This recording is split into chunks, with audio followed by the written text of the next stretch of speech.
berdasarkan etimologi. Oke, berdasarkan etimologi, Oh, geofisika itu bentar. berasal dari kata geo yang berarti bumi dan fisik yang arti fisika. Nah, secara umum, ilmu yang menerapkan prinsip-prinsip fisika untuk mengetahui dan memecahkan masalah yang berhubungan dengan bumi atau dapat pula diartikan mempelajari bumi dengan menggunakan prinsip-prinsip fisika. Nah, manfaatnya apa sih belajar geofisika itu? Yang pertama itu untuk mitigasi bencana, yaitu berupa mitigasi bencana gempa bumi ataupun gunung api. Selanjutnya itu kita bisa juga untuk memanfaatkannya untuk eksplorasi minyak bumi, mineral, dan logam.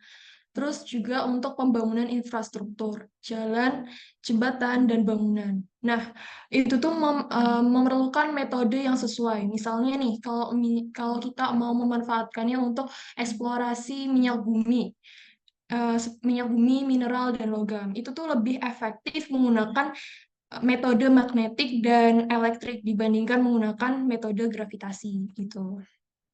Next, itu ada Earth Surface System. Di sini tuh kesetimbangan energi permukaan bumi. Nah, energi permukaan bumi itu tersusun atas solar radiation, yaitu bobotnya 99,98%. Nah, solar radiation ini berupa interaksi atmosfer dan lautan, cuaca, iklim, tide atau gelombang pasang surut, kemudian ada arus gitu. Selanjutnya itu tersusun dari Earth Internal Convection, tapi itu bobotnya itu lebih sedikit daripada si solar radiation ini. Itu jadi cuma 0,02%.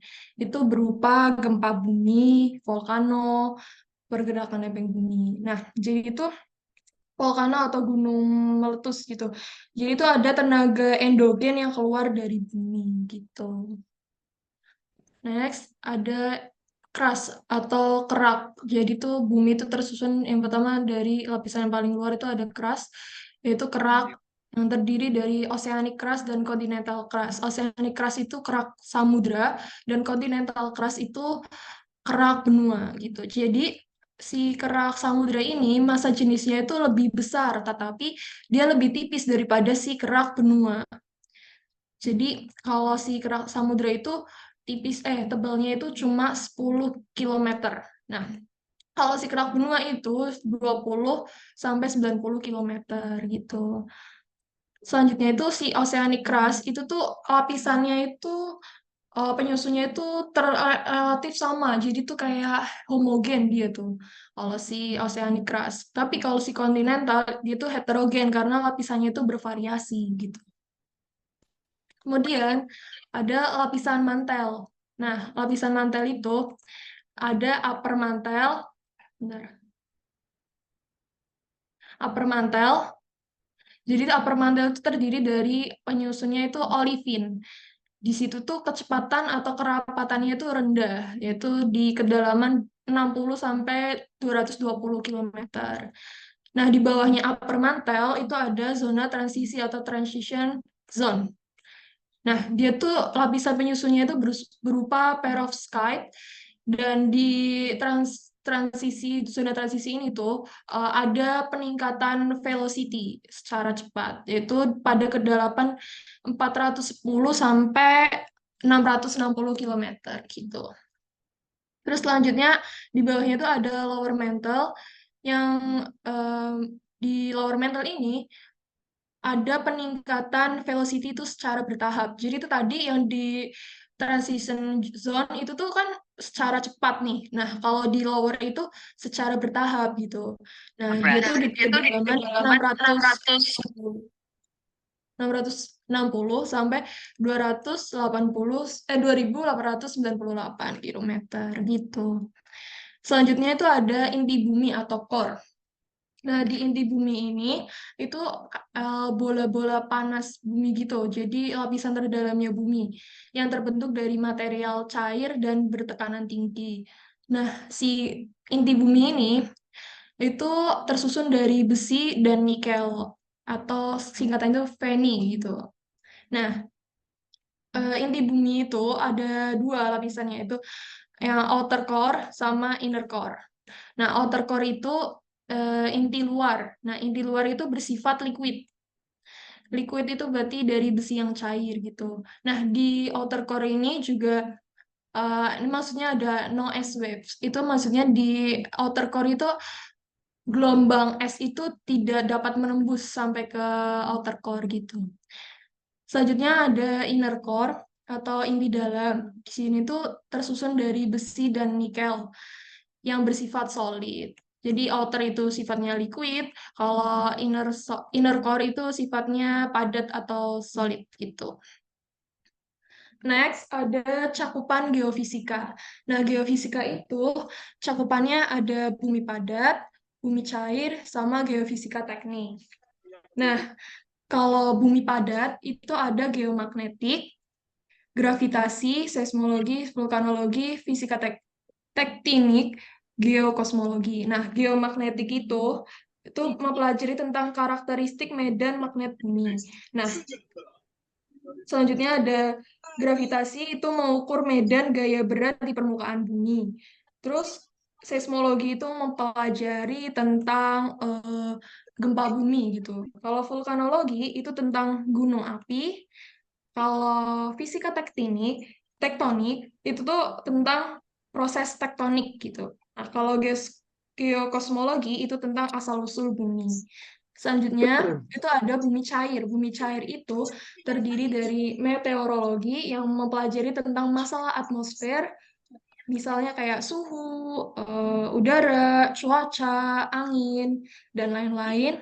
Terus kemudian ada hidrologi. Hidrologi itu mempelajari tentang pergerakan, distribusi, dan kualitas air di bumi, yang termasuk siklus hidrologi dan sumber daya air.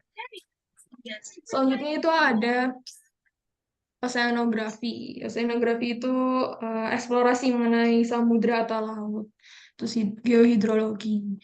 Terus selanjutnya ada geofisika teknik. Geofisika teknik itu mempelajari tentang geoteknik dan seismologi teknik. Jadi yang berhubungan dengan keteknikan gitu sih.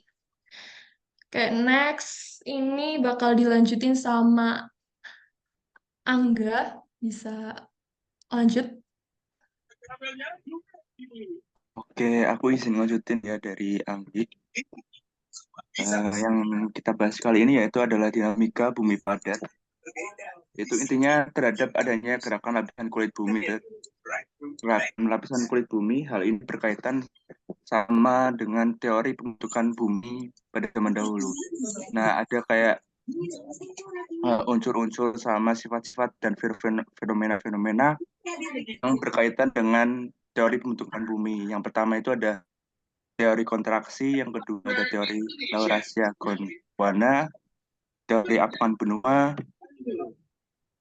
kemudian ada teori konveksi, teori pergeseran dasar laut, dan teori lempeng tektonik. Jadi next. Oke, yang pertama kita bahas yaitu teori kontraksi ya dari James Dana dan Elie de Bauman. Nah, teori kontraksi ini berkaitan sama proses pengerutan karena pendinginan dalam bumi akibat konduksi panas. Nah, teori ini mempunyai kelemahan yaitu bumi tidak mengalami penurunan suhu drastis sehingga terbentuk gunungan tinggi dan tambah di permukaan.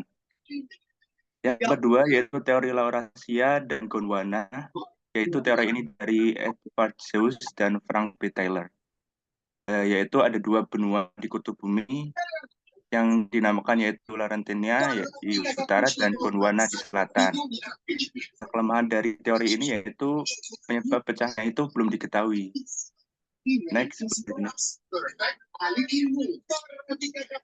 Kemudian ketiga ada teori apungan benua. Teori apungan benua ini dari Alfred Lothar Wagner, yaitu intinya tentang awal pembentukan bumi dari sebuah superkontinen besar yang bernama Pangea dan Samudra Pantalasa.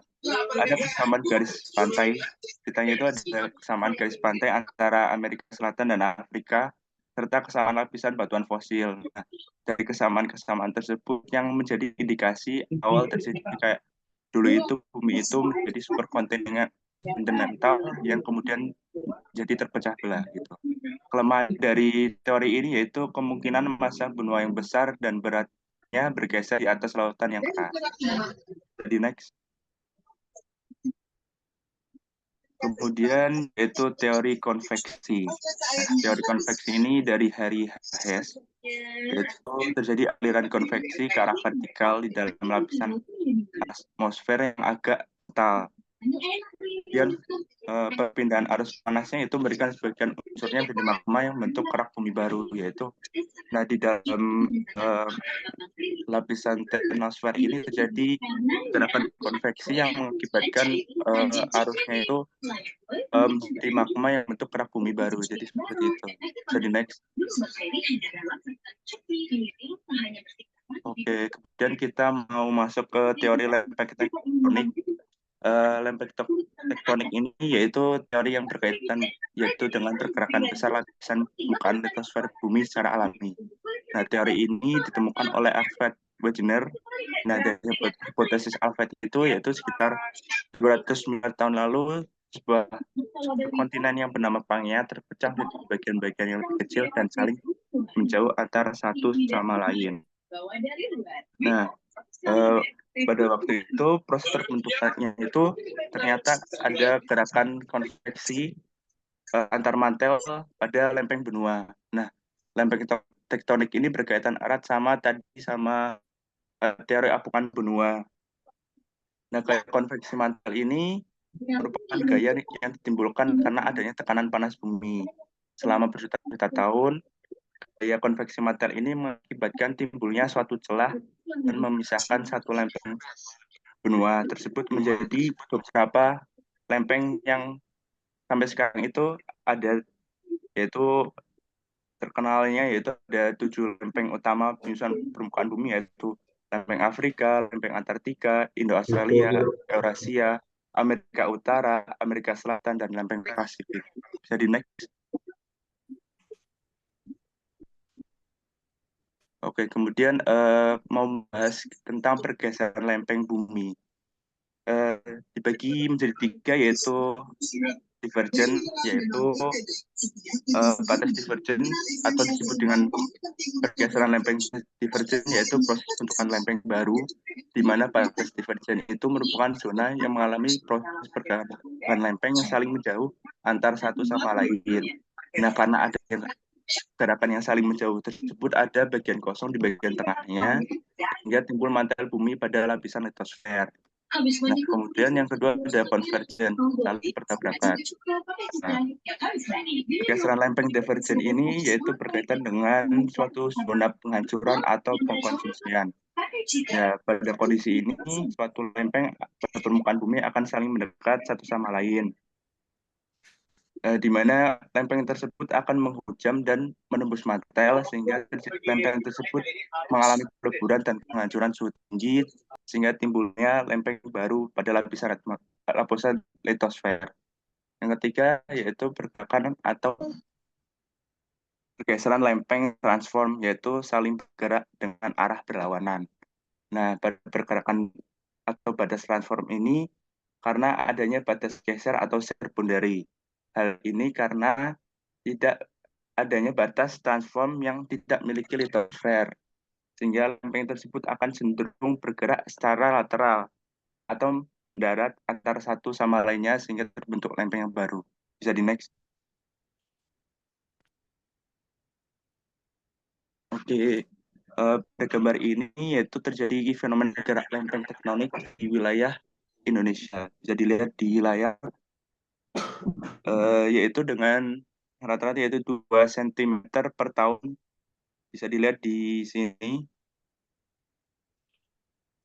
Kemudian ada beberapa model gerak lempeng tektonik global, yaitu ETRAF 2008, yaitu ada VLBI, LLR, SLR, CNS, dan DORIS. Jadi next.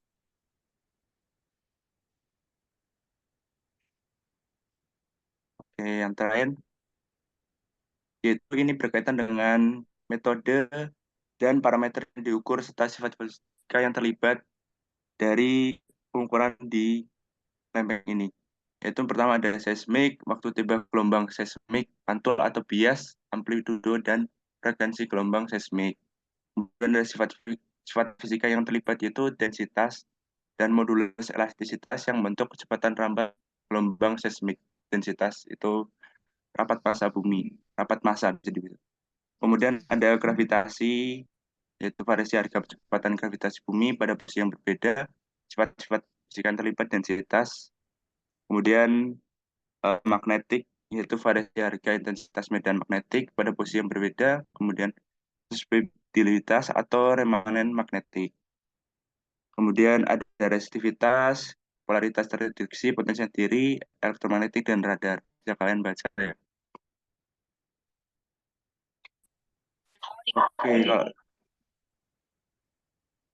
Oke, kalau dari aku, sama lagi dari review minggu 1 sama minggu 2 udah selesai.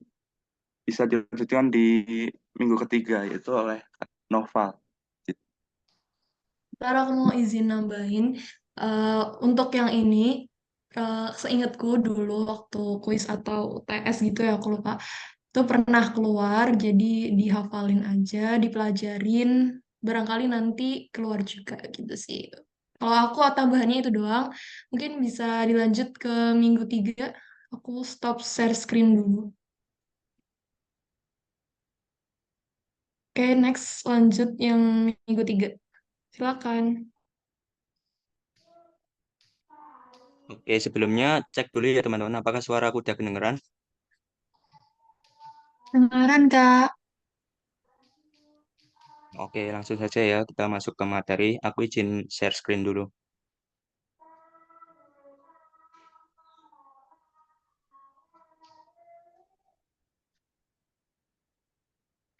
Oke, sekarang kita masuk ke review materi minggu ketiga, yaitu gaya berat bumi.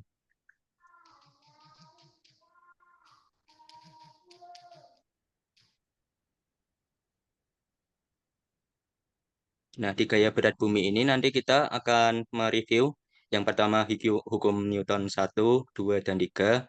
Terus yang kedua tentang gravitasi. Terus yang ketiga gravitasi secara universal. Terus yang keempat, seberapa pentingkah gravitasi itu? Terus yang kelima, aplikasi gravitasi dalam bidang geodesi.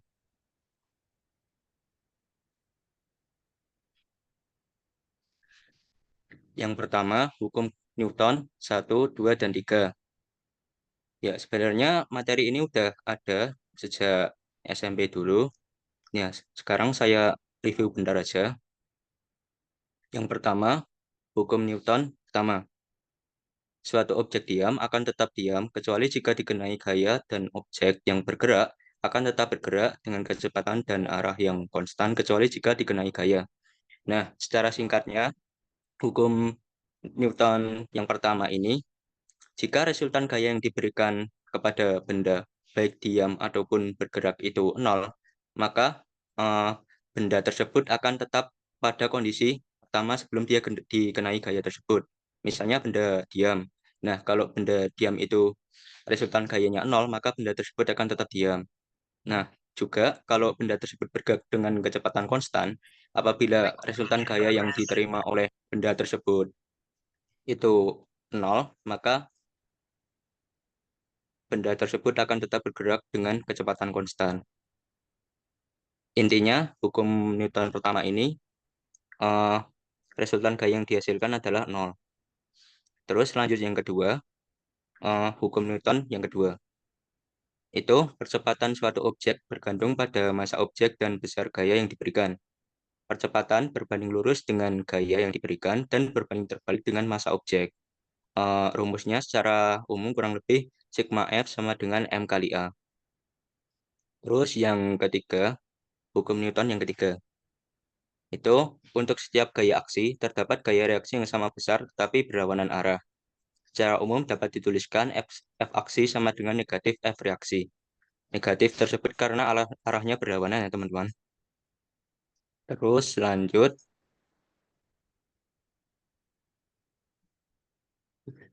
selanjutnya ada gravitasi.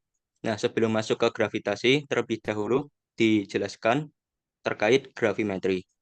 Gravimetri adalah studi yang mempelajari tentang medan gaya berat bumi. Nah, gravimetri ini terdiri dari berasal dari dua suku kata.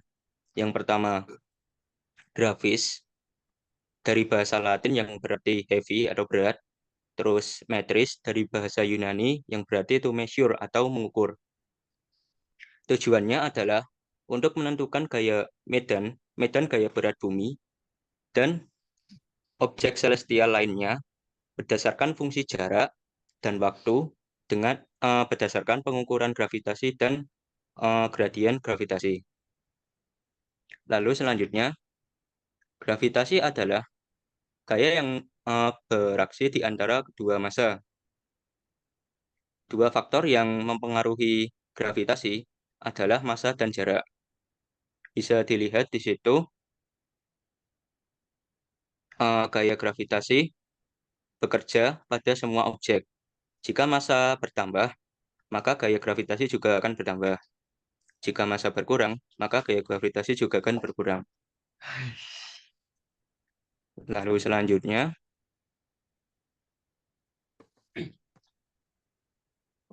nah, dari gambar di layar dapat kita simpulkan bahwa gaya gravitasi akan bekerja pada dua buah objek yang memiliki non-zero mass atau memiliki massa. Dan pada kasusnya pada bumi, bumi bumi itu tidak hanya mengalami gaya gravitasi itu saja, melainkan mengalami gaya-gaya yang lain yang akan dijelaskan di pertemuan berikutnya. Lanjut. Nah, selanjutnya adalah universal gravitasional atau gaya gravitasi universal. Nah, ini itu ceritanya Newton menyadari bahwa gaya gravitasi bekerja dimanapun di alam semesta ini, tidak hanya pada bumi. Lalu gravitasi adalah gaya yang menyebabkan apel jatuh ke tanah yang menjadi inspirasi Newton untuk memikirkan ide ini. Gravitasi juga merupakan gaya yang menjaga bulan tetap mengorbit ke bumi. Gravitasi jugalah yang merupakan gaya yang menjaga setiap planet di tata surya tetap mengorbit matahari. Jadi, jika gravitasi ini hilang, objek-objek di alam semesta tidak memiliki gaya gravitasi, maka kemungkinan benda-benda langit atau planet-planet tersebut akan keluar dari orbit dan akan bergerak membentuk garis lurus menuju tak terhingga.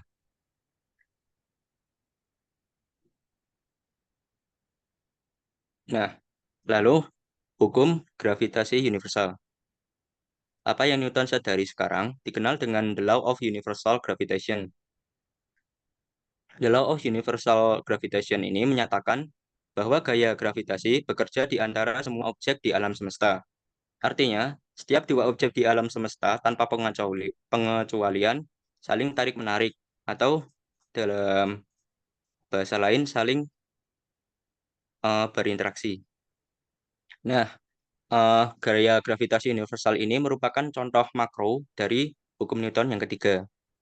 Dan rumusnya bisa dilihat pada slide ini. Untuk lebih jelasnya, rumusnya nanti akan diterangkan oleh Mas Agum ya.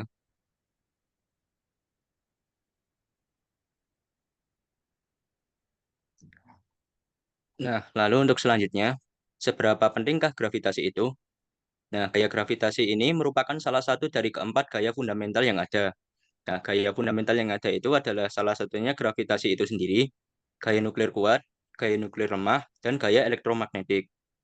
Gaya gravitasi ini mencerminkan distribusi massa dan redistribusi massa dalam sistem bumi.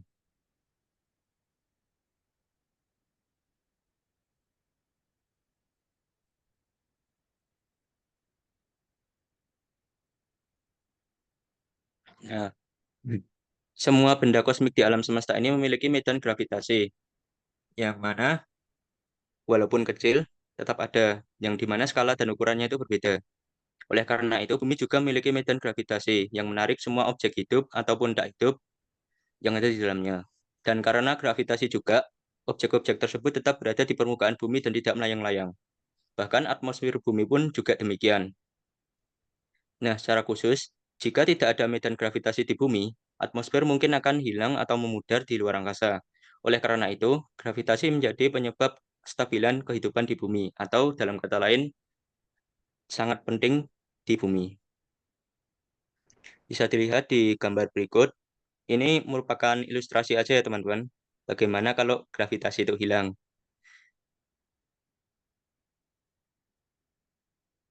Lanjut. Nah, selanjutnya ada aplikasi dari gaya gravitasi dalam bidang geodesi. Mungkin teman-teman di dalam perkuliahan sudah diterangin sama Bu Leni terkait aplikasi gaya gravitasi ini. Dan di sini aku nambahin aja beberapa yang aku tahu. Yang pertama itu aplikasi dalam sistem referensi, yang kedua koreksi observasi, yang ketiga Earth Satellite Definition, yang keempat Earth Dynamics. Terus yang pertama, yang pertama aplikasi gravitasi dalam bidang geodesi terkait sistem referensi. Nah, sebelumnya perlu diketahui dulu, referensi bumi itu dibagi menjadi beberapa model. Yang pertama itu model bumi geoid. Nah, model bumi geoid itu merupakan suatu model atau suatu bidang ekuipotensial yang berhimpit dengan mean sea level. Terus yang kedua ada ellipsoid. Ellipsoid ini adalah model bumi yang dirumuskan secara matematis dan lebih sederhana daripada geoid. Nah, untuk referensi tingginya bisa dilihat pada gambar yang paling kanan.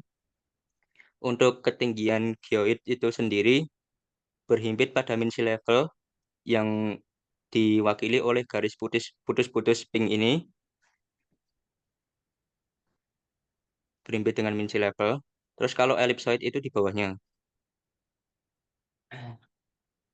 Lalu selanjutnya,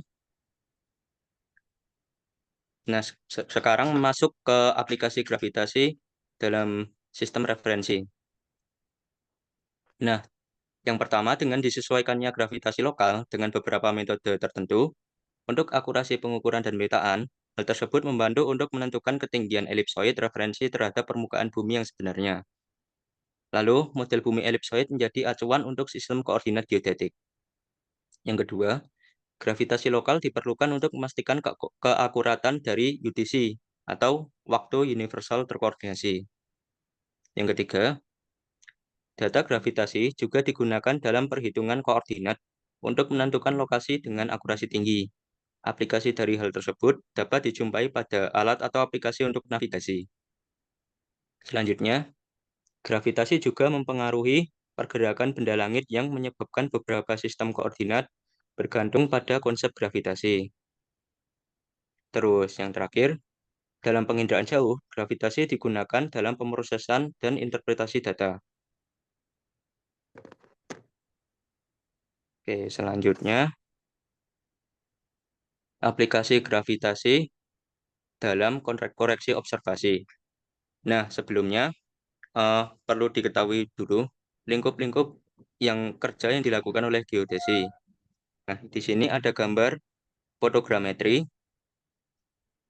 INSAR atau radar, terus gravity, terus GPS,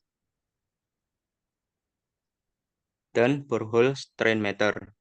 Nah, eh, teman-teman di sini kan rata-rata itu ya masih semester awal. Nah, itu baru pemetaan terestrial. Nah, nanti di geodesi itu masih banyak metode akuisisi akuisisi data yang lain, yang mana beberapanya dapat terwakili dalam gambar ini.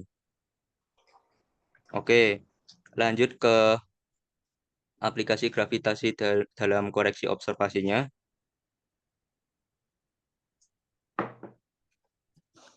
Nah, gravitasi dapat digunakan untuk beberapa koreksi observasi sebagai berikut. Di antaranya, yang pertama koreksi elevasi, yang kedua koreksi topografi, yang ketiga koreksi perubahan altimetrik, yang keempat koreksi pengukuran GPS, yang kelima koreksi astronomi, dan yang keenam koreksi geofisika. Nah, di koreksi elevasi itu sendiri kan tadi juga udah disinggung bahwa gravitasi itu juga mempengaruhi pengukuran dari ketinggian elipsoid. Nah, dari situ koreksi elevasi juga bisa ditentukan.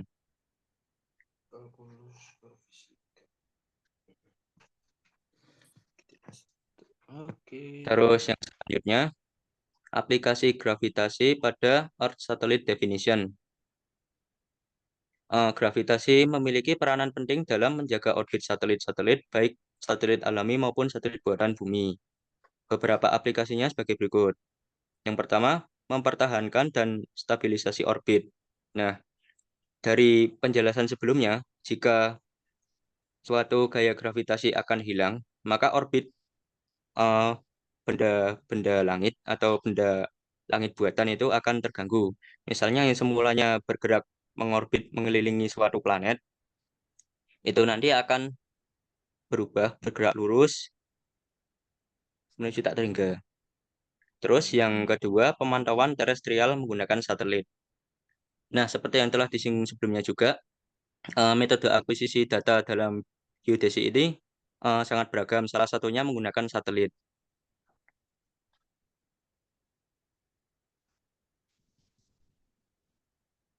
Terus yang terakhir itu aplikasi gravitasi pada dinamika bumi. Nah, di dinamika bumi sendiri itu banyak banget yang dipengaruhi oleh gravitasi. Salah satu contohnya itu aktivitas-aktivitas tektonik. Nah, contohnya itu ini ada contoh gambar yang aku ambil dari materi perkuliahan. Ini adalah gambar perubahan gravitasi pada saat gempa di Aceh. Terus berikutnya, nah, gravitasi sendiri sangat penting untuk memahami berbagai aspek geofisika dan geodinamika bumi. Aplikasi gravitasi dalam dinamika bumi itu sebagai berikut. Yang pertama, pemahaman pergerakan planet. Nah, eh, dalam yang sebelumnya kan udah dijelasin juga, gravitasi itu mengontrol orbit dari suatu objek planet, objek eh, objek kosmik terhadap suatu objek yang lainnya. Karena gravitasi itu, maka pergerakan suatu objek tersebut dapat tertahan mengorbit mengitari suatu objek yang memiliki gravitasi lebih besar tersebut.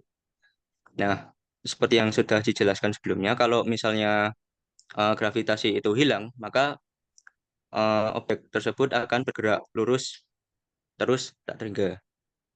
Terus dalam geodinamika bumi itu juga dipengaruhi oleh gravitasi, misalnya tadi aktivitas tektonik, terus pergerak pergerakan magma di dalam muka bumi. Terus yang selanjutnya penentuan geoid. Terus selanjutnya lagi ada pemahaman struktur bumi, survei geodetik, dan pemantauan perubahan massa.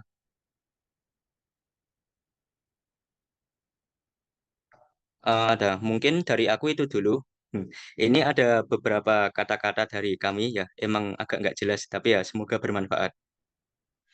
Untuk selanjutnya, mungkin materi bisa dijelaskan oleh Mas Agung. Aku izin stop share dulu ya.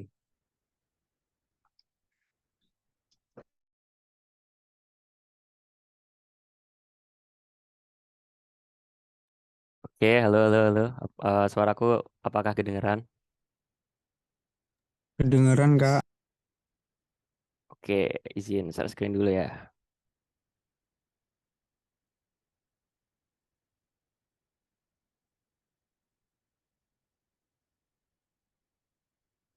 Ya, jadi di sini aku mau nge-review materi minggu keempat, yaitu diawali sejarah perkembangan dari gaya gravitasi, di mana yang menemukan awalnya itu Galileo Galilei, yaitu dia bereksperimen dengan benda jatuh dan mengembangkan hukum jatuh bebas. Yang ini sebenarnya tidak terlalu kalian hafal juga nggak apa-apa, ini buat sekedar pengetahuan. Terus di sini sampai abad 19 itu gravitasi hanya digunakan untuk tujuan geodesi. setelah Perang Dunia II digunakan untuk eksplorasi geologi dan sumber daya alam seperti mineral atau minyak yang sebelumnya udah Mbak Anggi jelasin. Nah, di sini mau ngelas lagi, tadi udah dijelasin Mas Noval juga hukum gravitasi secara umum, yaitu setiap benda akan saling tarik-menarik dengan suatu gaya yang besarnya sebanding dengan perkalian massa kedua benda dan berbanding terbalik terhadap kuadrat jarak kedua benda tersebut. Ilustrasinya bisa dilihat di sini. Nah, kemudian pada hukum gravitasi ini terdapat suatu konstanta yang nilainya sebagai berikut. Bisa dilihat di situ. Ini ya. Kalau di soal biasanya itu satuannya bisa beda-beda. Kebetulan yang di sini itu sentimeter kubik per gram ya. Biasanya itu di soal ada yang memakai meter kubik per kilogram gitu. Jadi agak hati-hati ya teman-teman. Bisa dihafal salah satunya gitu. Oke, next. Di sini kemudian ada potensial gravitasi, yaitu jika pada benda mengalami gaya tarik-menarik, maka pada massa benda tersebut akan terdapat gaya potensial yang rumusnya bisa dilihat di sini. Oh ya, untuk potensial gravitasi itu besarannya merupakan besaran skalar, jadi dia bukan besaran vektor yang memiliki arah, jadi dia besaran doang gitu. Untuk ngehafalinnya sebenarnya potensial gravitasi itu sama dengan perkalian gaya gravitasi dikali jarak antara kedua massa bendanya. Nah, di sini gaya gravitasi dan potensial gravitasi yang kita pakai. Nah, jika M1 adalah massa bumi, disebut ME atau massa Earth, massa bumi, dan M2 adalah unit massa yang dinyatakan sebagai M0, dan sering diasumsikan M0 sama dengan 1, gaya gravitasinya maka akan sebesar ini, teman-teman. Nah, ini yang yang M0 ini bisa kalian abaikan gitu. Jadi kalian cuma ngehitung konstanta gravitasinya dikalikan massa bumi dibagi R kuadrat begitu. Jarak antara dua massa. Nah, potensial gravitasinya juga sama. D ini kan dari gaya gravitasi dikalikan jarak kan. Jadi di sini R-nya bukan R kuadrat lagi melainkan R biasa. Di sini M0-nya juga bisa kalian abain karena dia itu nilainya cuman 1 gitu. Tapi untuk perumusan, untuk nulis rumus, mungkin biasanya pas ngejawab soal, nulis diketahui, terus nulis rumusnya, itu harus kalian cantumin M0 gitu. Nah, di sini ada 2 kondisi teman-teman, yaitu jika bumi diasumsikan bentuknya sebagai bola, dengan radius bola R itu gaya gravitasinya segini nilainya. Nah, terus jika massa objek M0 terletak pada tinggi sebesar H dari permukaan bumi, gaya gravitasinya itu tinggal jaraknya yang di bawah ini ditambahin jarak antara permukaan bumi ke massa objek M0 gitu. Kalau ini berarti dia di permukaan bumi pas, yang R kuadrat doang gitu. Nah, kemudian jika bumi diasumsikan bentuknya sebagai elipsoid, maaf ini nanti bakal ku ganti, ini sebagai elipsoid ya teman-teman. Maka besarnya gaya gravitasinya itu G sama dengan konstanta massa Earth dikali M0 yaitu massa objeknya dibagi N kuadrat. Nah, N kuadrat itu merupakan jari-jari kelengkungan vertikal utama. Ini rumusnya bisa dilihat di sini. Yang disuruh nyari nilai eksentrisitas dulu melalui perhitungan ini. Jadi biasanya di soal nanti diketahui sumbu setengah mayor dari elipsoid sama sumbu setengah minor yaitu B gitu. Yang satunya A yang mayor, B itu minor gitu. Rumus eksentrisitasnya ini. Atau bisa aja yang diketahui itu cuman sumbu setengah mayor sama penggepengan yaitu F. Jadi nanti kalian bisa ngitung B-nya dulu terus masukin ke rumus yang A kuadrat min B kuadrat ini. Atau kalau ngafalin dua-duanya jadi bisa ngelakuin berbagai kondisi langsung aja pakai rumus akar 2F min F kuadrat gitu. Nah, ini sama juga kayak yang tadi, jika dia di permukaan maka besar jaraknya itu cuma N doang Kalau dia terletak pada tinggi sebesar H dari permukaan bumi, maka ditambah H untuk yang bagian bawahnya. Jangan lupa ditambahin dulu baru dikuadratin. Nah, kemudian bumi itu bukan massa yang diam gitu. Jadi bumi itu sifatnya dinamis, dia itu gerak. Tapi geraknya dia itu pada sumbunya, berotasi gitu. Nah, ilustrasi ilustrasi rotasi buminya itu bisa dilihat sebagai berikut. Nah, ini kan dia bagian sumbunya doang di sini kan, yang di sekitar sini itu diem, pas di sumbunya itu diem. Jadi dia geraknya kayak apa? Intinya mengelilingi sumbunya gitu, muter. Kayak kamu muter muter apa ya? Contohnya permen gitu, kalau kalian puter seret gitu pasti yang bagian bawahnya yang sejajar sama sumbunya itu dia nggak gerak gitu. Jadi gaya sentrifugalnya itu terdapat pada yang ini, yang ada garis hitam-hitamnya itu. Diagramnya seperti itu. Nah, kalau ilustrasi dua dimensinya itu seperti ini. Nah, tegak lurus terhadap sumbunya geraknya. Nanti di sini, bukan di sini ada. Nah, yang di sini itu 0 gitu. Nah, rumus dari gaya sentrifugal sendiri itu C sama dengan kecepatan sudut rotasi bumi dikuadratin dikali jarak titik massa ke sumbu rotasi bumi gitu. Oke, next. Nah, selain gravitasi yang mempunyai potensial gravitasi, sentrifugal juga mempunyai potensialnya gitu. Nah, rumusnya itu S sama dengan setengah kali kecepatan sudut rotasi bumi kuadrat dikali jarak antara sumbu ke massa benda. Nah, jika di sini juga ada dua kondisi, jika bumi berbentuk bulat sama elipsoid. Nah, jika berbentuk bulat, gaya sentrifugal pada setiap titiknya itu mengacu pada garis lintang, berdasarkan garis lintang besarannya. Jadi rumusnya itu C sama dengan kecepatan sudut rotasi bumi dikuadratin dikali jarak. Ini kalau berbentuk bola berarti itu R itu merupakan jari-jari bola. Terus dikalikan cos lintang. Nah, jika bumi berbentuk elipsoid itu maka nilai sentrifugal setiap titik dengan garis lintangnya itu tinggal ganti nilai R menjadi N. N itu yang tadi. Ini jari-jari gelenggan vertikal utama. Jadi harus ngitung E dulu, terus ngitung N, habis dimasukin ke rumus perhitungan. Kemudian ini ngulas yang dijelasin Mas Noval tadi, yang hukum gravitasi Newton 3 dalam ruang. Yaitu intinya itu yang ini, gaya 2 ke 1 itu sama dengan negatif F sama dengan F1 menuju ke 2. Aksi reaksi lah hukum ketiga Newton. Nah, di sini yang tadi aku mau omongin tuh, yang satuannya bisa beda, yang diketahuinya biasanya di soal juga ada yang meter per kilogram sama ada yang sentimeter per gram gitu. Jadi hati-hati gitu. Jangan asal masukin tapi lihat dulu satuannya seperti apa gitu. Dia meter apa sentimeter, ini gram atau kilogram gitu. Itu penting banget. Soalnya kalau nggak memperhatikan ini pasti hasilnya itu beda banget dari kata benar gitu. Jauh banget dari kata benar.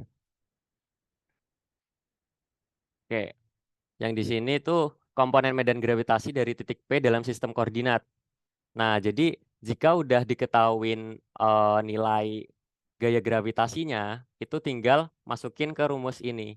X sama dengan negatif F cos alpha. Yaitu alpha itu dari sumbu koordinat X menuju ke garis gaya gravitasi. Kemudian untuk Y juga sama, narik narik sudut dari sumbu Y ke gaya gravitasinya gitu, jadi beta gitu. Terus yang F cos gamma ini juga sama, dari sumbu Z menuju ke gaya gravitasinya. Itu nilai komponen medan gravitasi dari titik P dalam sistem koordinat gitu. Nah, di sini untuk gaya berat, yaitu gaya berat itu resultan gaya gravitasi dan gaya sentrifugal. Nah, ini nanti bakal aku jelasin ke next slide. Jadi kita lanjut ke yang ini. Yang ini komponen gaya sentrifugal dari sumbu X, Y, sama Z. Nah, Z kan yang ke atas. Tadi jika berotasi pada sumbu, yang di sumbunya itu 0. Nah, yang pada sumbu rotasinya itu dia nilainya Z, maka tidak ada gaya sentrifugalnya. Jadi nilainya itu 0. Kalau untuk yang komponen sentrifugal X-nya itu tinggal ngaliin kecepatan sudut kecepatan sudut rotasi bumi, terus dikalikan ke komponen X, dan ketemulah nilai dari sentrifugal X-nya berapa. Yang sentrifugal koordinat Y juga sama kayak yang X, tinggal ganti X1 dengan Y1.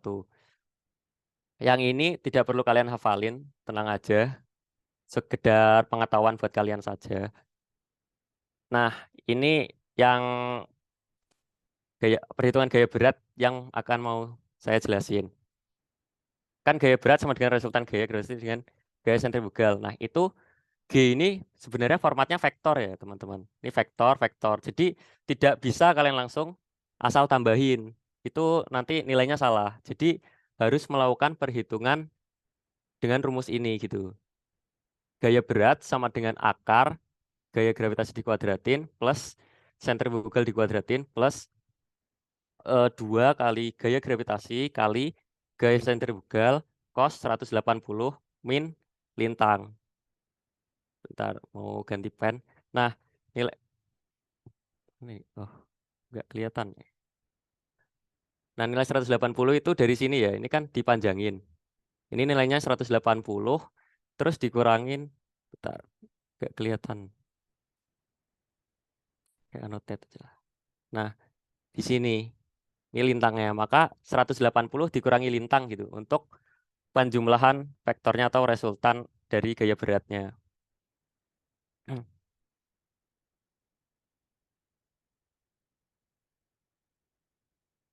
Oke, next.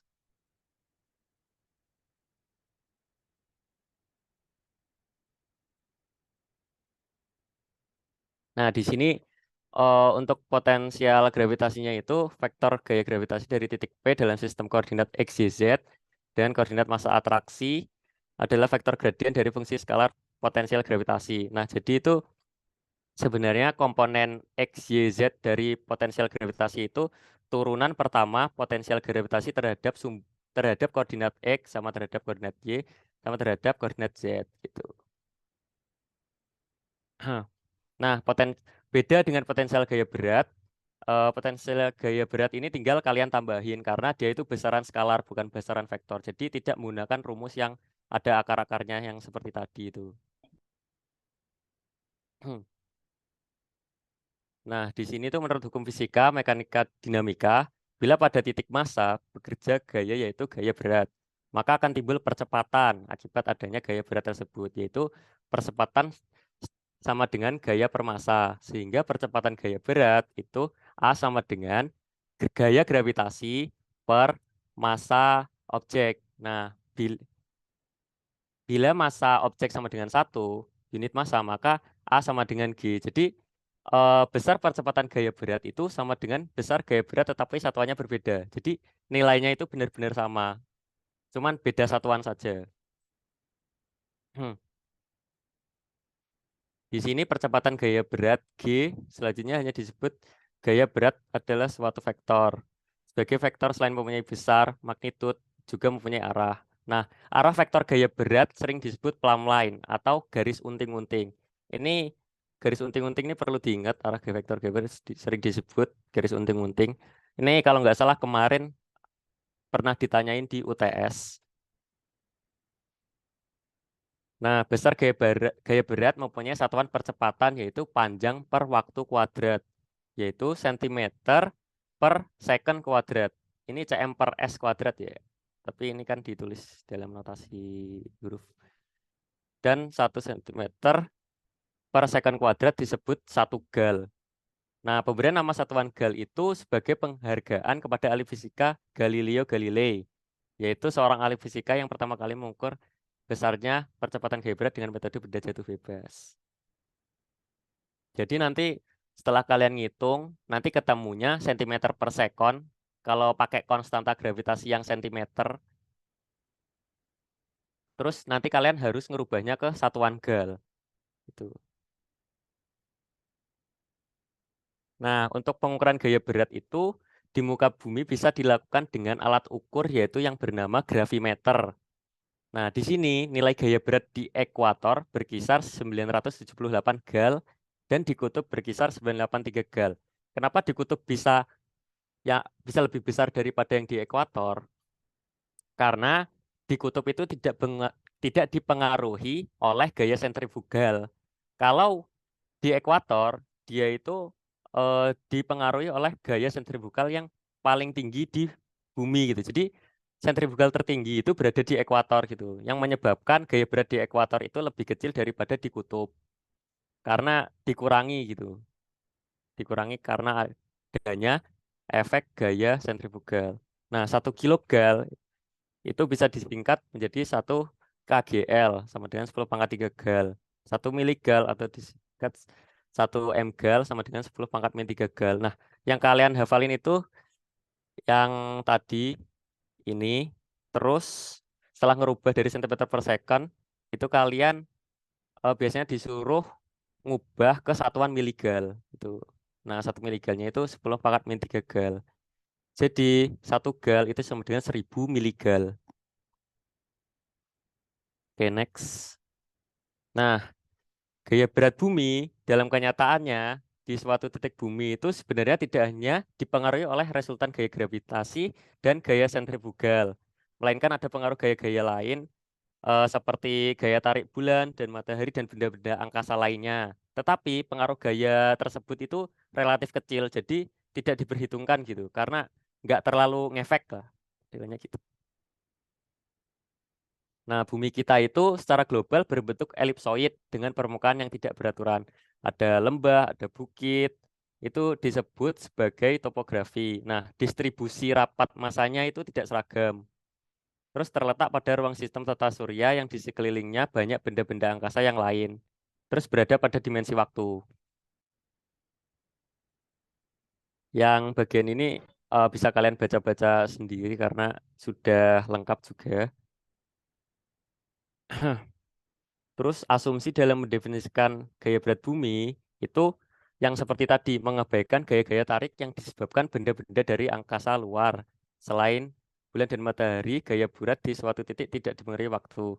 Nilai gaya berat saat ini, saat yang lalu dan yang akan datang di suatu titik dianggap sama sepanjang titik tersebut tidak berubah posisinya.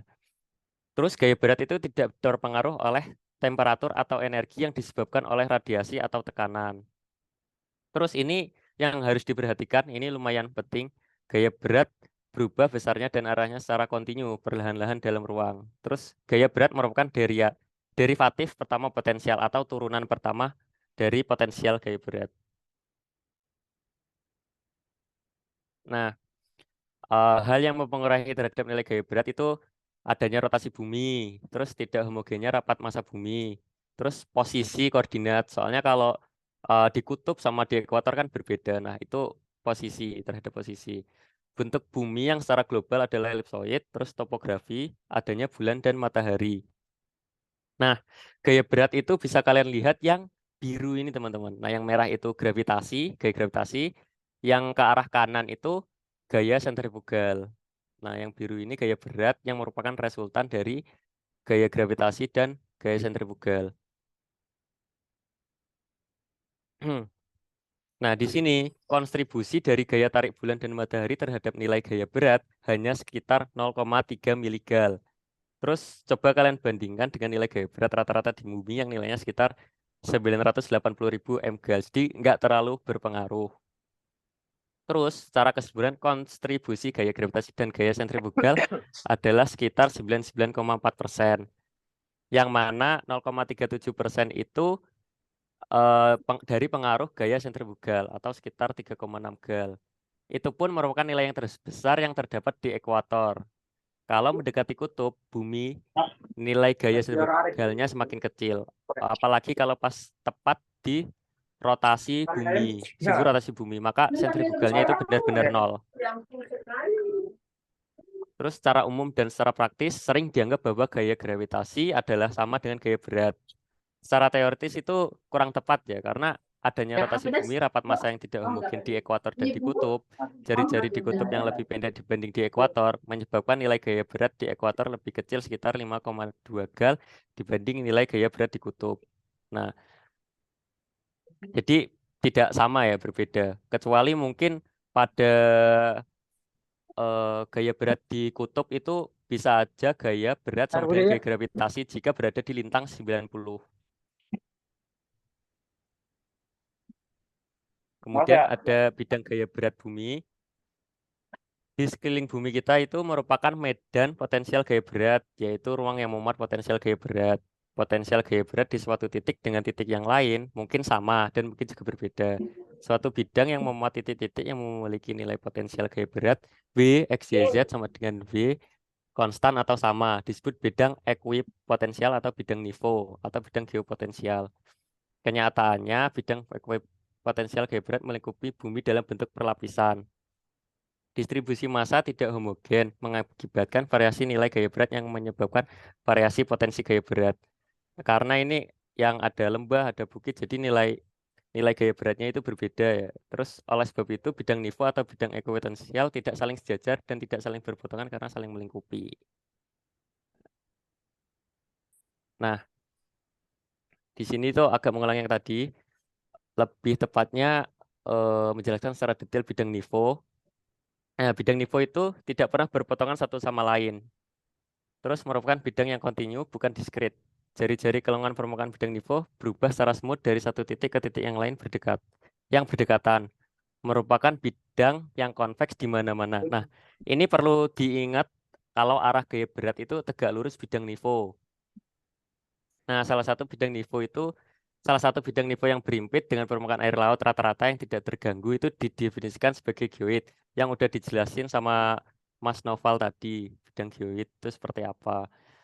Terus pengukuran geodesi dengan teodolit maupun sifat datar leveling itu mengacu ke bidang NIVO atau geoid dan garis arah gaya berat, garis unting-unting. Jadi kalian pas survei terrestris praktikum itu centering sumbu satu vertikal yang NIVO kotak itu biar tengah itu mengacunya ke bidang NIVO dan garis arah gaya berat.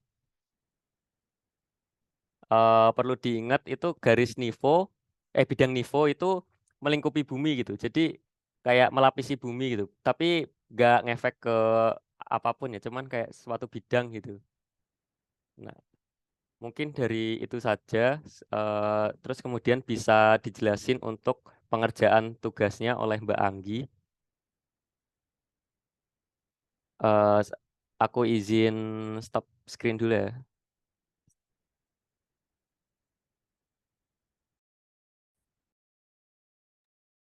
Oke, lanjut ke pembahasan tugas.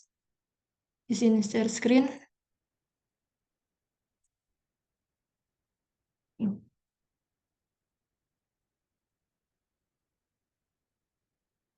Oke. Udah kelihatan belum? Udah, Kak. Oke. Nah, di sini aku bakal bahas tugas 2. Ya, soalnya ini diketahui jari-jari di ekuator sekian, jari-jari di kutub sekian, dan kalian bisa baca sendiri ini soalnya gimana. Terus yang pertama kita perlu nulis diketahui. Nah, dari soal ini tuh diketahui jari-jari di ekuator. Jari-jari di ekuator ini simbolnya itu A, seperti yang udah dijelasin Mas Agung sebelumnya. Ada A sama B gitu. Nah, selanjutnya diketahui juga jari-jari di kutub. Nah, jari-jari di kutub ini simbolnya adalah B. Kalian tulis aja sesuai yang diketahui di soal. Terus selanjutnya diketahui konstanta gaya berat atau simbolnya itu K. Nah, di sini itu kan satuannya masih sentimeter gram detik gitu ya. Jadi perlu diubah dulu ke meter. Tadinya 6,67 kali 10 pangkat min 8 jadi 6,67 kali 10 pangkat min 11 gitu.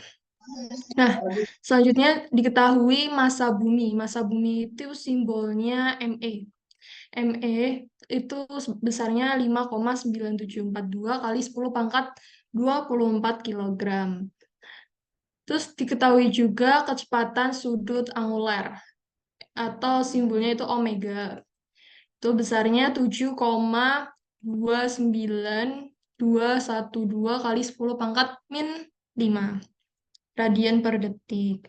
Terus di sini untuk lintang sama tingginya itu menggunakan NIM ya teman-teman. Jadi NIM terakhir. Di sini NIMku itu kan segini. Nah, kalian pakainya cuma yang ini aja. 089 ABC di bagian terakhir di NIF, nomor induk fakultas. Nah, di situ kan NIF-ku tuh 54089. Berarti A-nya itu 0, terus B-nya itu 8, sama C-nya 9. Jadi untuk lintangnya, di sini kalau punya aku itu lintangnya 08 atau 8 derajat. Nah, kemudian untuk tingginya itu 89 meter. Karena tingginya itu kan ABC, berarti 089, berarti 89 meter gitu. Nah, langkah pengerjaannya itu di sini tuh ditanyakan nilai gravitasi sama gaya sentrifugal. Terus yang kedua juga ditanya nilai gaya berat. Nah, langkah pengerjaannya itu pertama kalian cari dulu eksentrisitasnya atau simbol itu E. Ini rumusnya juga udah ada di PPT-nya Bu Leni sama di yang sebelumnya Mas Agung jelasin. Jadi rumusnya itu E sama dengan akar dari A kuadrat dikurangi B kuadrat per A kuadrat. Nah, A-nya itu ya dari sini, terus B-nya itu dari ini, terus nanti dikuadratin, terus dikurangi, terus dibagi A kuadrat. Nanti kan ketemu nih, E-nya berapa gitu. Nah, selanjutnya kalian cari nilai N atau jari-jari kelengkungan vertikal utama. Itu rumusnya N sama dengan A per akar dari 1 dikurangi E kuadrat dikali sin kuadrat lintang. Nah, sebelumnya kan kita udah dapat nilai E ini kan. Jadi nanti kalian tinggal kuadratin, terus dimasukin ke sini, terus dikali sama si sin kuadrat lintang. Lintangnya itu yang ini, yang AB, pakai AB-nya gitu. Nah, nanti diperoleh nilai N atau jari-jari kelengkungan vertikalnya itu dalam satuannya meter. Di situ kalian udah punya data yang ini sama E dan N gitu kan. Nah, selanjutnya kita mulai masuk ke soal yang pertama. Itu kan ditanyanya itu kan gaya gravitasi. Gaya gravitasi itu rumusnya G sama dengan K atau konstanta dikali ME atau massa bumi, terus dibagi sama N yang tadi jari-jari kelengkungan vertikal, ditambah sama ketinggiannya, atau H. H itu yang tadi dari NIF yang ABC gitu. Jadi kalian tinggal masukin K, K-nya kan diketahui kan di soal yang ini. Yang benar, ganti jadi biru. Yang ini, K-nya itu yang dimasukin yang satuannya udah diganti sama meter. Terus untuk ME, masukin yang ini, juga udah diketahui di soal. Terus N-nya pakai yang udah dicari sebelumnya, ditambah H, H-nya yang pakai ABC tadi, yang NIF.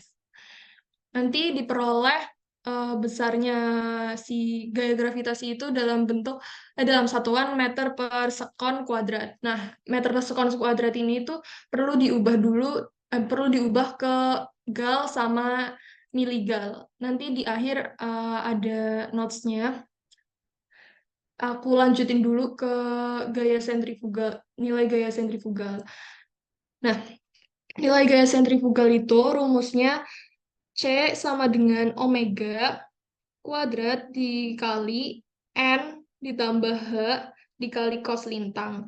Nah, omeganya itu juga udah diketahui di soal, itu yang ini, yang besarnya 7,292 bla bla bla gitu, yang kecepatan sudut angular itu dikuadratin, terus nanti dikali sama n yang udah dicari pertama kali tadi, sama ditambahin sama tingginya, terus dikali sama cos lintang yang tadi AB.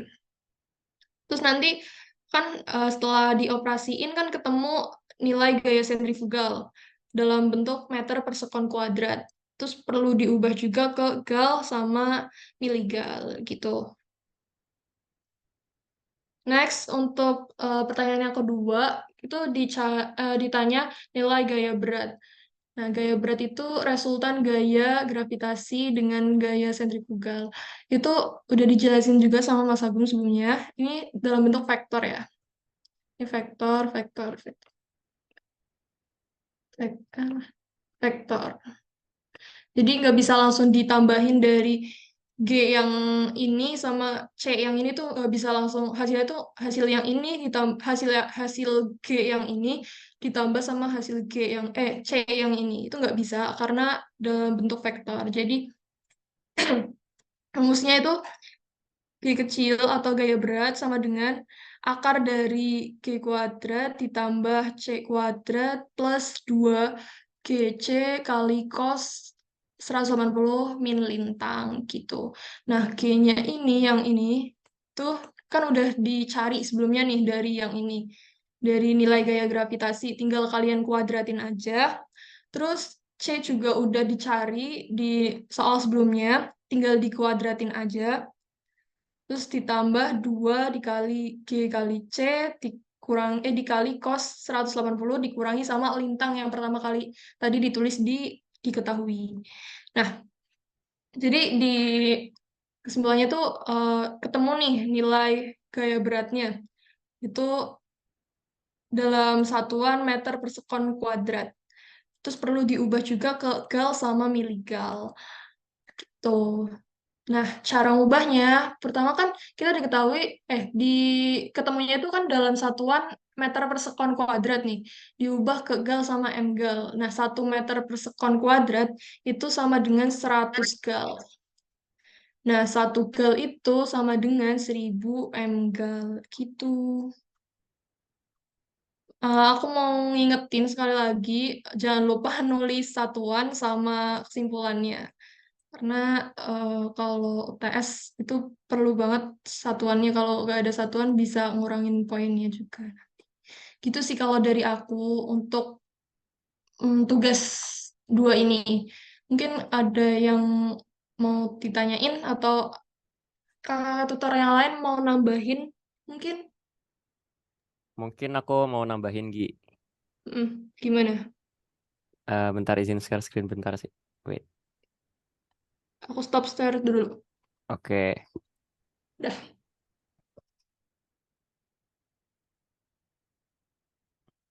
Nah, untuk nilai N tadi yang merupakan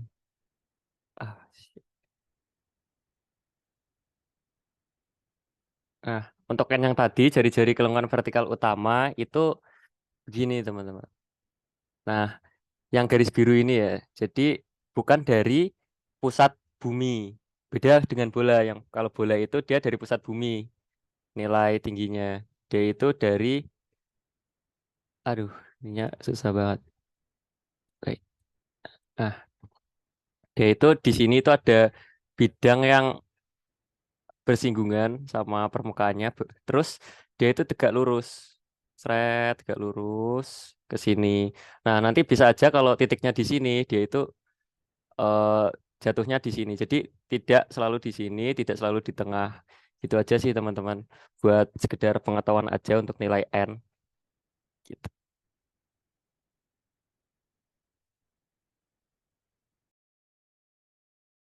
Udah Gi, bisa dilanjut. Udah sih dari aku. Mungkin ada yang mau ditanyain dari tugas atau dari materi-materi sebelumnya. Izin bertanya, Kak, tentang materi. Oh iya, gimana? Silakan.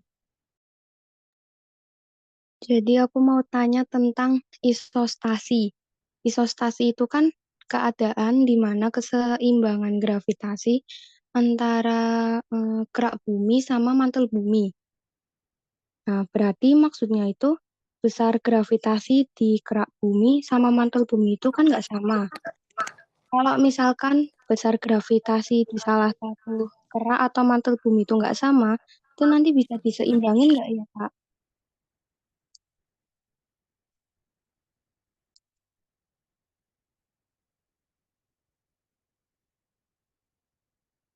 Itu sih, Kak, yang aku tanyain. Makasih.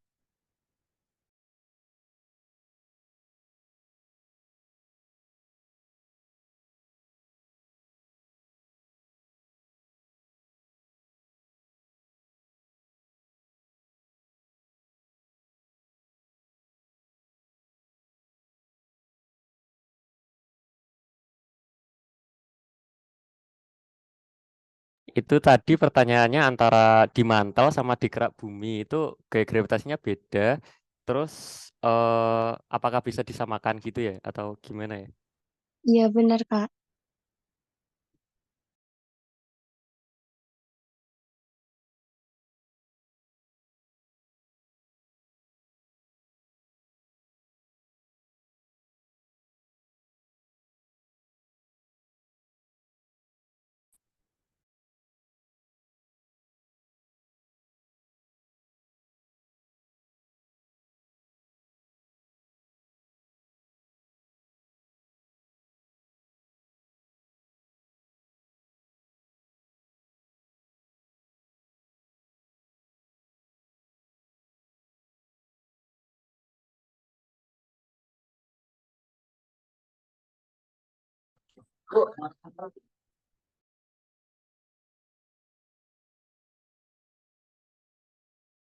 Mungkin ini penjelasannya agak singkat ya untuk mungkin lebih lanjutnya nanti kita akan bagikan jawabannya. Cuman ini kayak buat pengetahuan aja. Nah, sebenarnya teori isostasi itu eh, kita cuman dikasih tahu dulu itu cuman kayak efeknya itu sama fenomenanya. Jadi ketika ada gunung nih, ada gunung. Nah, dia itu karena ada efek isostasi itu eh, litosfernya atau kerak buminya itu modelnya jadi gini. Dia itu eh, bentuknya hampir sama, cuman arahnya yang berbeda gitu. Dia ke bawah gitu. Tapi untuk penjelasan teoritis lebih lanjutnya kita tampung dulu ya. Mungkin ini buat pandangan aja gitu. Apakah bisa menjawab untuk sementara ini? Iya, oke, Kak, makasih. Oke, sama-sama.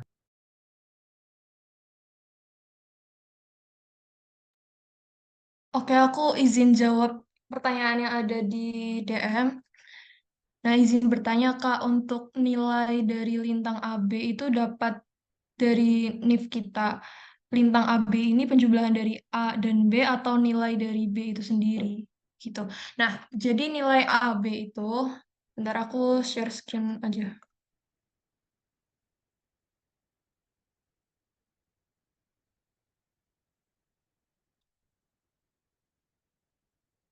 Nilai AB itu bukan dijumlahin, tapi kayak sendiri-sendiri gitu. Jadi, kan itu sebentar, 0,89. Jadi kan NIF-ku itu ada di eh, 54089 kan. 3 digit terakhirnya tuh berarti kan 089. Berarti 0 itu sebagai A, 8 itu sebagai B, 9 itu sebagai C gitu. Jadi sendiri-sendiri, nggak digabung, nggak ditambah gitu. Jadi kalau misalnya NIF kalian 1, 2, 3, berarti nanti lintangnya 1, 2, atau 12, bukan 3 gitu, bukan. Terus untuk tingginya juga sama, bukan dijumlahkan, tapi di sendiri-sendiri gitu. Gitu. Nah, pertanyaan selanjutnya itu izin bertanya, Kak. untuk memasukkan G sama C tadi itu udah diubah dalam bentuk gal atau terus bentuk gal ya Kak. Terus kalau udah bentuknya diubah, kenapa akhirnya diubah lagi dalam bentuk gal? Nah, untuk itu waktu kan di sini tuh kalian nyari gaya gravitasi, itu diperolehnya meter per sekon kuadrat. Nah, gal sama m galnya itu tuh untuk kesimpulannya aja gitu loh. Jadi kalau yang yang dimasukkan ke sininya, itu dalam bentuk meter per sekon kuadrat, bukan yang gal gitu.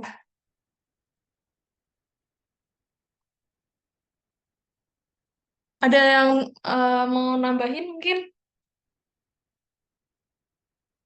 Nah, mungkin Gi bisa diatasin dulu PPT-nya. Bentar. Nah, itu buat ngitung gaya gravitasi sama gaya sentrifugalnya itu cukup di m per second kuadrat aja, nggak perlu diubah ke gal sama m gal doang. M gal sama m gal saja. Yang diubah ke gal sama m gal itu yang pas di gaya berat ya teman-teman. Mungkin seperti itu aja tambahan dariku. Oke, jadi maaf ya ada kesalahan. Jadi yang untuk gaya gravitasi itu cukup sampai meter per sekon kuadrat sama gaya sentrifugal juga. Jadi kalian waktu masukin ke sini dalam bentuk meter per sekon kuadrat gitu. Nanti aku revisi dulu PPT-nya gitu. Nanti bakal di-share juga.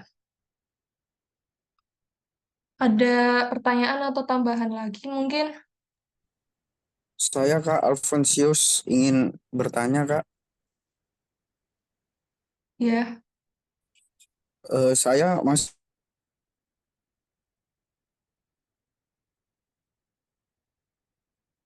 Halo, nggak halo, pahamnya halo. itu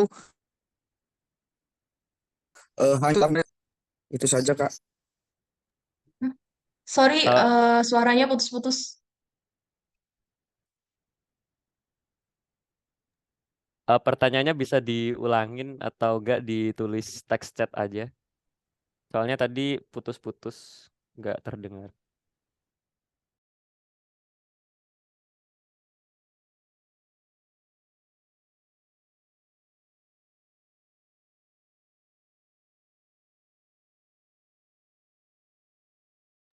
Halo. Untuk pertanyaan tadi bisa diulangin atau enggak? Mungkin mau nambahin juga teman-teman untuk tugas ini mungkin bisa kalian kerjakan di Excel atau enggak ngitung manual. Tapi sebagai saran kalian nyoba-nyoba ngitung pakai scientific calculator ya teman-teman. Soalnya yang kepake di UTS kan pakai kalkulator. Jadi melatih mencet-mencet kalian itu biar cepet gitu. Itu aja. Tadi pertanyaannya atau apakah nggak bisa diulang? Halo Kak, apakah suara saya terdengar jelas? Ah ya, udah jelas. Ya, saya Alfonsius Kak dari angkatan 23 mau bertanya. Saya masih bingungnya hanya itu kan tadi 89 meter. Itu dapatnya dari mana ya Kak?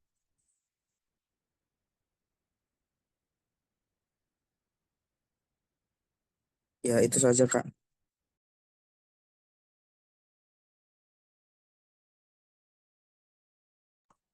Oke, aku izin jawab ya. Ini aku 89 meter itu karena aku nyontohinnya pakai NIMku. Mungkin nanti bukan mungkin lagi sih, Pak, bakalnya setiap tiap masing-masing kalian itu bakal beda-beda, karena kan NIM-nya juga beda-beda kan.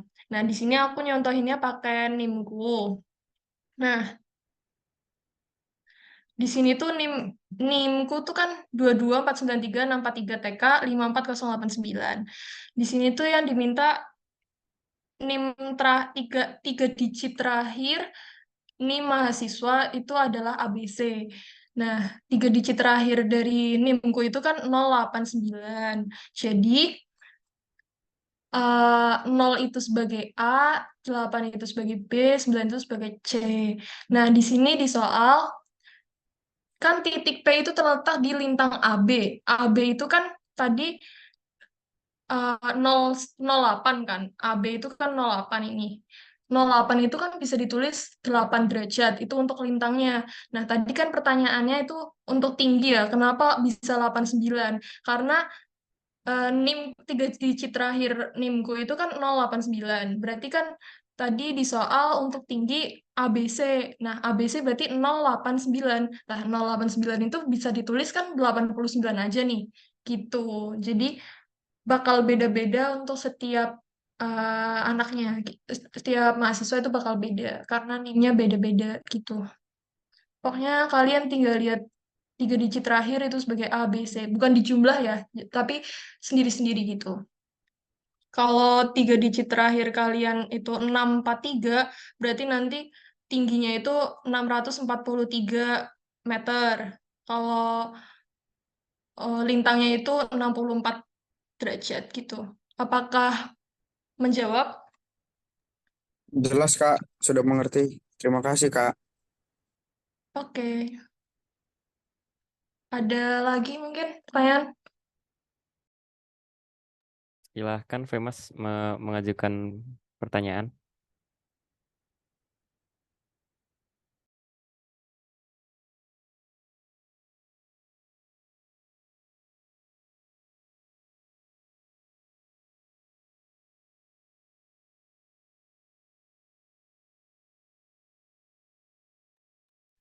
Untuk Oke, tugasnya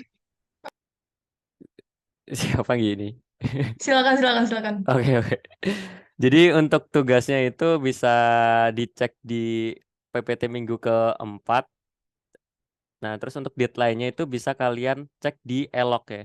Di Elok itu udah ada eh, tempat pengumpulan untuk tugas ini, terus ada deadline-nya. Kalau nggak salah untuk kelas A Selasa, kelas B Rabu, atau enggak sebaliknya.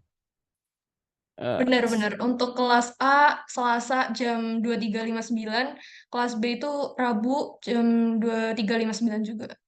Ditulis tangan, formatnya PDF. Oke, ada yang tanya lagi nih, Gi. Bentar.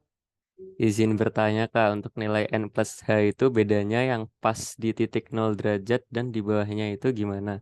Apa berpengaruh ke perhitungan juga? Oke. Jadi sebenarnya itu yang tadi aku jelasin untuk N plus H itu yang aku jelasin pakai gambar elipsoid itu sebagai pengetahuan aja. Kayak N itu kayak gimana gitu. Dan N itu nggak pas di titik 0 derajat. Oh, bentar, beda deh. N plus H itu bedanya yang pas di titik 0 derajat dan di bawahnya itu gimana? Ah, jadi ngaruh di perhitungan ya kalau pas di titik 0 derajat itu maksudnya lintang 0 derajat. Jadi tinggal kalian isiin aja yang kos lintangnya itu kos 0 derajat gitu. Itu ngaruh sih ke perhitungan. Terus kalau dia posisinya di bawah, dia itu negatif. Negatif. Bentar.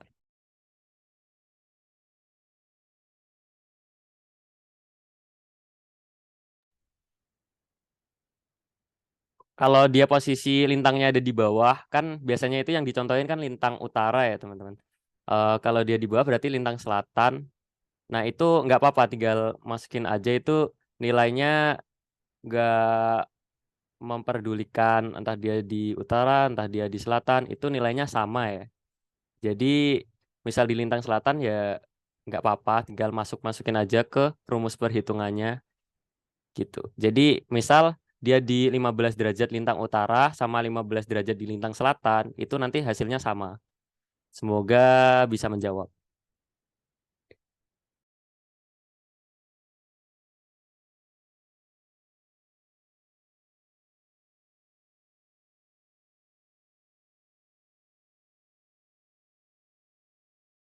Mungkin ada lagi yang ingin ditanyakan.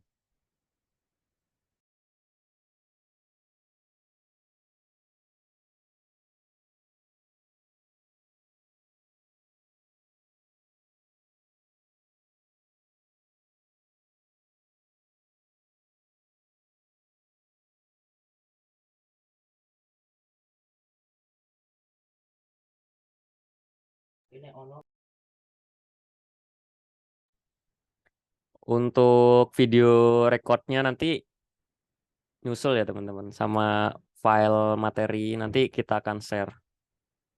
Mungkin kita akan tunggu sampai jam 5 lebih 10 menit. Kalau nggak ada yang tanya lagi bisa kita tutup.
Oke, sebelum diakhiri, mungkin ini ada beberapa yang tanya lewat link presensi.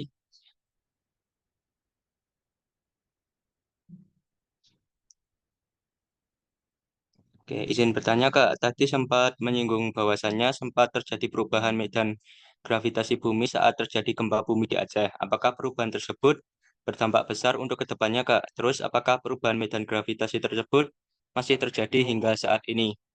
Oke. Eh, Sebenarnya kalau perubahan saat terjadi gempa bumi kan itu terjadi pergerakan lempeng ya. Nah, nanti eh, perubahan gravitasinya itu eh, cuma berubah tentang jarak, iya, jaraknya doang dan itu pun perubahannya sedikit sekali dan mungkin pengaruhnya akan sedikit dan karena terjadi dalam periodik yang lama dan secara sedikit demi sedikit mungkin untuk pengaruhnya tidak terlalu signifikan.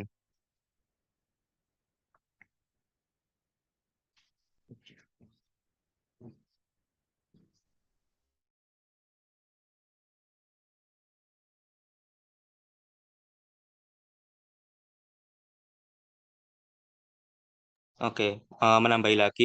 Jadi karena terjadi gempa bumi itu tadi, mungkin di permukaannya ada yang bergerak ke atas, ada yang bergerak ke bawah. Nah, itu mungkin akan mempengaruhi topografinya. Sehingga jaraknya itu akan bervariasi. Terhadap pusat bumi. Ya, terhadap pusat bumi.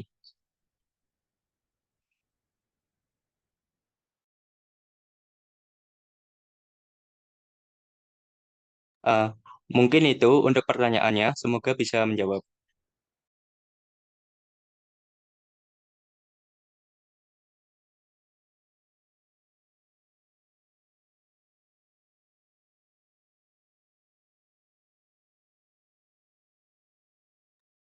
Oke, mungkin sekian dulu tutorial di GA minggu pertama sampai minggu keempat dan membahas tugas 2. Sekian dari kami tim tutor. Mohon maaf apabila masih ada kekurangan dalam menyampaikan materi. Semoga kalian tetap semangat dalam mengerjakan tugasnya. Terima kasih teman-teman. Assalamualaikum warahmatullahi wabarakatuh. Bisa. Waalaikumsalam Terima warahmatullahi kasih, wabarakatuh. Kak. Terima kasih, Kak. Terima kasih Kak. Waalaikumsalam warahmatullahi wabarakatuh. Terima kasih, Kak. Terima kasih, Kak. Terima kasih, Kak. Yuk.